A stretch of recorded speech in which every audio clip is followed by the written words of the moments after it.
The guardian's disclosure of assets of the ward. Hi, I'm Darren Findling of the Probate Pro. This particular form, which is WCPC 262, which stands for Wayne County Probate Court, is a Wayne County Probate Court specific document that was put into place September of 2025.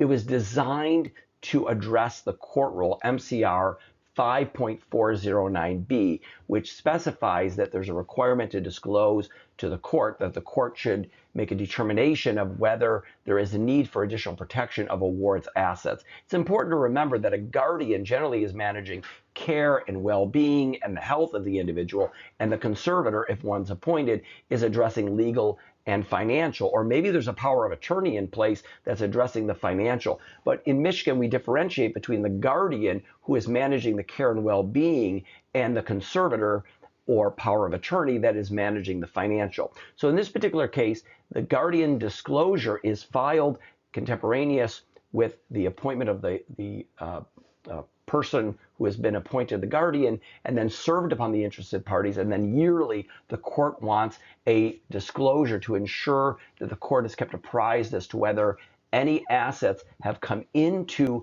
the control of the guardian, or the individual for that matter, who they are serving as guardian, to make sure that there's appropriate protections, to make sure that the money isn't being dissipated, that it's appropriately accounted for and protected. So let's work our way through. You'll notice in the bottom left-hand corner, there is a reference to the particular court form, as well as 3 or 4 court rules that are listed there. But the one that is most important to look at is MCR 5.409, which is this piece about the disclosure and the court making the determination of whether there is a need for additional protection outside of the guardianship or within the guardianship for inventorying and accounting. The other court rules relate to who is an interested party, as well as service of the form upon the interested parties within the matter. You'll notice in the top right corner is the case number and the judge.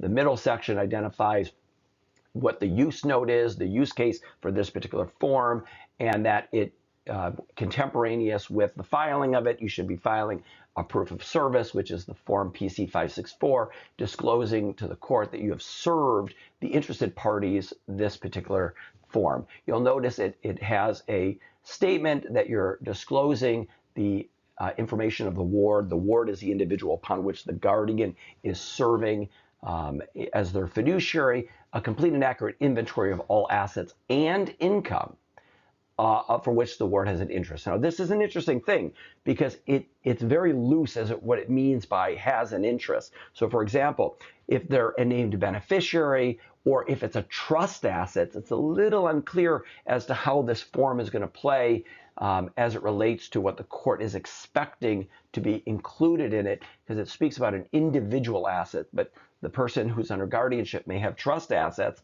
which would be outside of the purview potentially of the court. So interesting use case here. I'm not going to indicate what should exactly go on this form, but you should speak to your attorney to make sure that you are accurately including correctly the information. The personal property speaks about personal property as opposed to real property. Real property applies to land or houses. In this particular case, they're asking for disclosure of vehicles, prepaid burials, land contracts, 401ks, annuities, any assets, and any other individual item of high value they want to know, and they want it to be disclosed in this particular form. And if you run out of space, of course, you can attach additional information. Real property applies to land, a building or a house that's built on the land, and it wants you to identify how it's owned. So, for example, it could be owned by the individual, it could be owned jointly, it could be owned tenants in common. But what about an ownership in a limited liability company, or an investment in a REIT? It's a little unclear exactly how the court wants you to address that particular issue, because when you own a limited liability company, you're actually owning the entity. You're not necessarily owning the real estate. So again, little unclear how that form would be filled out, but you'd probably identify the LLC information in Section A, but again, work with your lawyer to be clear about how to fill out this form. In Section B, you're identifying any income that's coming in. including Social Security. Again, this is very important for the court to determine whether there needs to be a surety bond in place, whether a conservatorship is necessary. This is really helpful information for the court to identify how to appropriately protect the individual now that there's a guardianship in place. Now, the interesting thing about this is that some guardianships are established not because the person has dementia or is limited in functionality, but maybe they're just infirm. They're having difficulty because of age going to the bank and doing banking. So again, a little unclear as to exactly whether the court is going to allow you, after you disclose, to then explain a lot of this information to determine whether a conservatorship is a requirement or not. On the second side, there's an identification of expenses. This is regular expenses of the individual. And again, it's a little odd here that in the form on page 1, they call the person a ward. And then in page 2, they call the person a legally incapacitated individual, because the rules under EPIC typically use particularized language. I'm not sure why they switched language in the middle of the document. This can create some confusion for people that are filling it out. Expenses include, but are not limited to, monthly patient pay amount, housing, patient trust deposits, etc.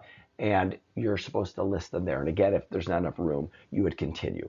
It then wants you to attach any documentation to substantiate the values reported on the form, identify if there's a conservator that's already been appointed, but it doesn't speak about whether there's a power of attorney in place, because I think that's a relevant provision here. It speaks about a conservatorship, which is a court-appointed individual, but a power of attorney could be done outside of court. It doesn't speak about whether these are trust assets or non-trust assets. It's left blank. And it doesn't give space for you to add additional information to maybe explain more, to give more context to the assets. Again, the attorney signature is there. The guardian signature is also there with the relevant information. And again, important to know, this gets filed with the court as well as served upon the interested party within the guardianship.